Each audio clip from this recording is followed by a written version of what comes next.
Hello, ഞാൻ കുറേ ആയി വീഡിയോ ഒക്കെ ചെയ്തിട്ട്. വേറെ ഒന്നുമല്ല, എന്താണെന്നറിയോ, ഇവിടെ കുറച്ച് പണികളാണ് വീട്ടിൽ. അടുക്കള കുറച്ച് റിനോവേഷനും കാര്യങ്ങളും, വർക്ക് ഏരിയ, ഞങ്ങളെ ബാത്റൂമിൻ്റെ ടൈലൊക്കെ മാറ്റി. അപ്പം അതിൻ്റെ കുറച്ച് തിരക്കായതുകൊണ്ട് എനിക്ക് വീഡിയോസ് ഒന്നും ചെയ്യാൻ പറ്റുന്നില്ല. ഇവിടെ ഫുൾ ടൈം പണിക്കാരാണ്. ഞാൻ കാണിച്ചു തരാം. ഇത് കണ്ടോ, ഇപ്പോൾ വന്ന് ഡാൻസ് ക്ലാസ്സൊക്കെ കഴിഞ്ഞ് വന്നാൽ ഞാനിങ്ങനെ ഇവിടെ അടിച്ച് വാരണം. അതായത് കണ്ടോ, പൊടിയാണ്, സിമൻറ്റിൻ്റെ പൊടികളാണ്, കാണുന്നുണ്ടോ? അപ്പം അതുകൊണ്ട് ഒന്നും ചെയ്യും. ഇവിടെ അങ്ങനെ വേറൊരു ബെഡിലൊക്കെ ഇത് എന്താ പറയുക, വേറെ ബെഡ്ഷീറ്റൊക്കെ ഇട്ട്. അപ്പം രാവിലെ ഒന്നും എനിക്ക് എഡിറ്റിങ് ഒന്നും നടക്കില്ല. ഇതിന് ഇവിടെയൊക്കെ ഇങ്ങനെ ഒരു മൂടൽമഞ്ഞ് പോലെ ഉണ്ട്, സിമൻറ്റ് പൊടിയുണ്ട്, ഫുള്ള് സിമൻറ്റ് പൊടി. അപ്പോൾ ബാത്റൂമിൻ്റെ പണി ആയതുകൊണ്ടും നമ്മെ എന്തോ തുറക്കാൻ വയ്യ. ടൈലൊക്കെ ഇട്ട് 2000 ഉണ്ടാക്കിയ വീടാണ്. അപ്പം എന്തൊക്കെയോ പ്രശ്നങ്ങളൊക്കെ ഉണ്ട്. മീൻസ് ടൈലൊക്കെ മോശമായി ഒക്കെ. അപ്പോൾ അതൊക്കെ ഒന്ന് മാറ്റുകയാണ്. അപ്പോൾ കണ്ടോ, പൊടിയാണ്, പൊടി. ഇവിടെ ഫുള്ള് പുകയാണ്, സിമൻറ്റിൻ്റെ പൊടി. അപ്പം അതുകൊണ്ട് ഞാൻ വീഡിയോ ചെയ്യാത്തത്. ഇവിടുന്ന് ഇത് ഒരു എന്താ പറയുക, ടെറസാണ്. ഇവിടെ ഫുള്ള് കണ്ടോ, ഞങ്ങൾക്ക് ഇവിടെ ഒന്നും തോരയിടാനൊന്നും പറ്റില്ല. ഇവിടെയാണ് തോരയിടുന്ന സ്ഥലം. പക്ഷേ ഇവിടെ ടൈലൊക്കെ മുറിച്ച് ഫുള്ള് പണിയായുധങ്ങളാണ്.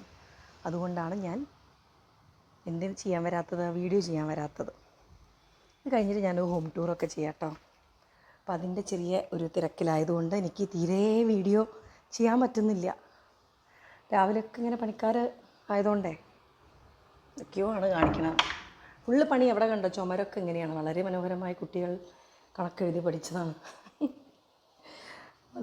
അതിൻ്റെ തിരക്കിലായതുകൊണ്ടാണ് ഞാൻ തീരെ വരാത്തത്. അതിപ്പോൾ ഞങ്ങളുടെ റൂമാണ്. ഇതൊക്കെ ഞാൻ ഹോം ടൂർ ചെയ്യാം. ഇതൊക്കെ ഇനി പെയിൻ്റ് അടിക്കാനൊക്കെ ഉണ്ട്. വർഷങ്ങളായി ഇവിടെ പെയിൻറ്റിങ്ങൊക്കെ കഴിഞ്ഞിട്ട്, പെയിൻറ്റൊക്കെ അടിച്ചിട്ട്. ഞാനിങ്ങനെ അടിച്ച് വരുമ്പോൾ ഞാൻ വിചാരിച്ചു വീഡിയോ എടുക്കാമെന്ന്. എന്താ കാര്യം എന്ന് പറയണ്ടേ? എല്ലാവരും എന്നോട് ചോദിക്കുന്നുണ്ട്, എന്താ ചാലു ഇപ്പോൾ വീഡിയോ ഒന്നും ഇടാത്തത്. എങ്ങനെ ഞാൻ വീഡിയോ ഇടും? എന്നാൽ സമയമുണ്ടോ ചോദിച്ചാൽ ഉണ്ട്. പക്ഷെ ഇവിടെ എനിക്ക് നിറച്ചും പണിക്കാരായതുകൊണ്ട് മാത്രമാണ് ഞാൻ വീഡിയോ ചെയ്യാൻ വരാത്തത്. ഇങ്ങനെ ഇരുന്നിട്ട് എനിക്ക് ചെയ്യാനൊരു ഇത് കിട്ടുന്നില്ല. ഇപ്പോൾ എല്ലാവരും പോയി.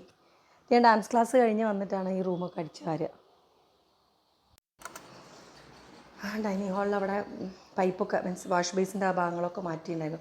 ഇവിടെ ഒരു ഷോക്കേസ് ഉണ്ടായിരുന്നു. അപ്പോൾ അതൊക്കെ എന്താ പറയുക, ഓപ്പൺ പോലെ ആക്കി ഡൈനിങ് ഹാളിൽ നിന്ന് ഇവിടേക്ക്. അപ്പോൾ ഇവിടെയൊക്കെ പെയിൻറ്റിങ്ങും കാര്യങ്ങളും പണിയൊക്കെ ഉണ്ട്.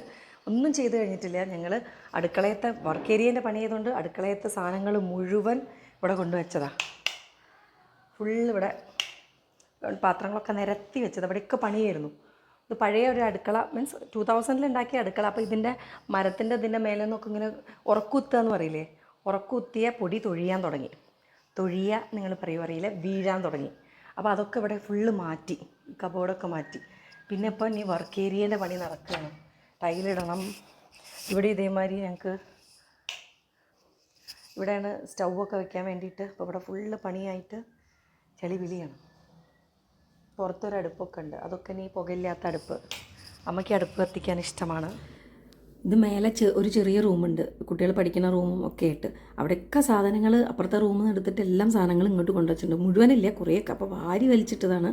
വൃത്തിയാക്കാനൊന്നും പറ്റുന്നില്ല. ഇനി പണിയൊക്കെ കഴിഞ്ഞ് പണിക്കാരൊക്കെ പോയി കഴിഞ്ഞാലൊക്കെ വൃത്തിയാക്കുള്ളൂ. പിന്നെ ഒരു പെയിൻറ്റിങ്ങും ഉണ്ട്. പെയിൻറ്റിങ് ഇപ്പോൾ അടുത്തൊന്നും എന്തായാലും ഉണ്ടാവില്ല, കുറച്ചും കൂടെ കഴിഞ്ഞിട്ടേ പെയിൻറ്റ് ചെയ്യുന്നുള്ളൂ.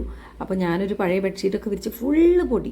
ഡ്രസ്സിങ് ടേബിളും അവിടെയും കാണാൻ വയ്യ. എല്ലാം ഇങ്ങനെ അവർ ഇത് കട്ട് ചെയ്യുന്നതുകൊണ്ട്, എന്താ പറയുക, ടൈല് കട്ട് ചെയ്യുന്നതുകൊണ്ട് ടെറസിൻ്റെ മുകളിൽ കട്ട് ചെയ്തിട്ടേ ഫുള്ള് പൊടി. ഒന്നും എടുത്ത് വെച്ചില്ല. ഒക്കെ ഇങ്ങനെ അയൺ ബോക്സും അതൊക്കെ ഞാൻ സൈഡിലൊക്കെ ആയിരുന്നു ഒക്കെ വാരി വലിച്ചിട്ടിട്ടുണ്ട്. ഇനി അതൊക്കെ തുടച്ച് വൃത്തിയാക്കിയിട്ട് അതിൻ്റേതായ സ്ഥലങ്ങളിൽ കൊണ്ടുവയ്ക്കണം. ഇനിയിപ്പോൾ ഒക്കെ വാരി വലിച്ചിടാനൊന്നും ചെയ്യാനില്ല. ഞാൻ അടിച്ച് വാരി തുടച്ചിട്ട് വരാം. കുറേ പണിയുണ്ട്. അതിൻ്റെ ഇടയിൽ ഞങ്ങൾക്ക് വേറെ കുറച്ചൊന്ന് പുറത്തൊക്കെ പോയിട്ടുണ്ട്. അതിൻ്റെ കുറച്ച് കുഞ്ഞ് വീഡിയോ എടുത്തിട്ടുണ്ട്. വീഡിയോ ഇട്ട് ഞാൻ പറന്ന് വരുന്നതായിരിക്കും. ഞാൻ വരാം കേട്ടോ. ഞാൻ പോയിട്ട് അടിച്ച് വാരി തുടക്കട്ടെ. ബൈ. അപ്പം നിങ്ങൾ അതും കൂടെ പറയാൻ പറഞ്ഞു. നിങ്ങൾ വിചാരിക്കും കണ്ണൊക്കെ എഴുതി പൊട്ടൊക്കെ തൊട്ടിട്ടാണ് അടിച്ച് വരുന്നതല്ല. ഞാൻ പുറത്ത് പോയി വന്നതാണ്. അപ്പം ഇനിയിപ്പോൾ എന്തായാലും മേലൊക്കെ കഴുകണം. അപ്പോൾ ഇതേ വേഷത്തിൽ ഫുള്ള് പൊടി അടിച്ച് വാരി കഴിഞ്ഞാൽ അങ്ങനെ തന്നെ മേല് കഴുകാലോ എന്ന് വിചാരിച്ചിട്ടാണ്. അല്ലാതെ ഞാൻ 24 മണിക്കൂറും കണ്ണെഴുതിയിട്ടാണെന്ന് വിചാരിക്കരുതേ. എന്താ ചെയ്യുക, അങ്ങനെ വിചാരിക്കും ചിലപ്പോൾ. ഇവളെന്താ ഇങ്ങനെയൊക്കെയാണോ എന്ന്. ഒരിക്കലുമല്ല. പുറത്ത് പോയി വന്നുകൊണ്ട് ഞാൻ ആ വേഷത്തിൽ തന്നെ അടിച്ച് വാരി. ഞങ്ങൾ സിത്തു ഹോസ്പിറ്റൽ ആ കഥയായിട്ട് ഞാൻ വീണ്ടും വരുന്നതായിരിക്കും. അപ്പോൾ അവിടെ പോയിട്ട് ഞാൻ പോയി തിരിച്ച് വന്നിട്ട് ഞാനിവിടെ അടിച്ചു വാരി തുടച്ചതിന് ശേഷം മേല് കഴുകിയിട്ടേ ഞാൻ ഇതൊക്കെ മായ്ക്കുള്ളൂ. അപ്പോൾ ബൈ.